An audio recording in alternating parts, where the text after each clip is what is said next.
अस्सलाम वालेकुम, मैं हूं शहजाद अमान और आप देख रहे हैं एएसए टीवी।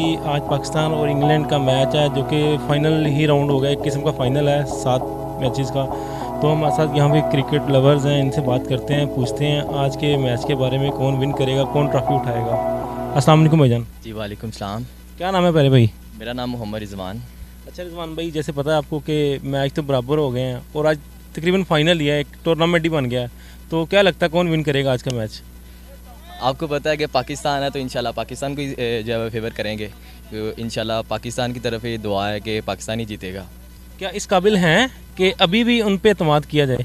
पर जैसा कि बॉलर देखे जाएँ तो हमारे फास्ट बॉलर उसने लास्ट मैच में हारिस रऊफ़ को आउट किया था मैच से, और उसके बाद जो है वो मेरे ख्याल से कि नसीम शाह को इन करना चाहिए, फिर जाके थोड़ा सा मैच में आएंगे अगर तो आएँ। क्या लगता है ये टीम वर्ल्ड कप के लिए बेहतर है या कुछ तब्दीलियाँ होनी चाहिए? आप कुछ कहना चाहेंगे चेयरमैन साहब को?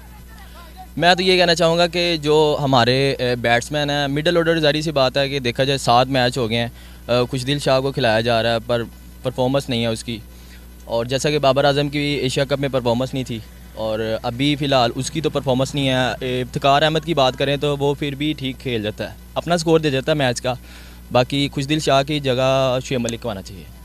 और रिजवान के बारे में क्या बोलेंगे आप? रिजवान तो वो तो फिर जो है वो बहुत अच्छा प्लेयर है, उसके बारे में तो कुछ कहना अल्फाज नहीं है उसके बारे में हमारे कहने के लिए। ठीक है, तो क्या लगता है आज पाकिस्तान विन कर जाएगा? इंशाल्लाह विन करेगा, पर उसमें यह है कि हारिस रऊफ़ को इन किया जाए, और उसके बाद स्पिनर भी अच्छे हैं, शादाब खान भी अच्छी बॉलिंग कर रहा है। बाकी कोई बात नहीं कि 1-2 मैच से हार भी जाते हैं तो कोई मसला नहीं, बाकी वो मैच है, क्रिकेट है, वो होता रहता है। Thank you sir. बहुत शुक्रिया।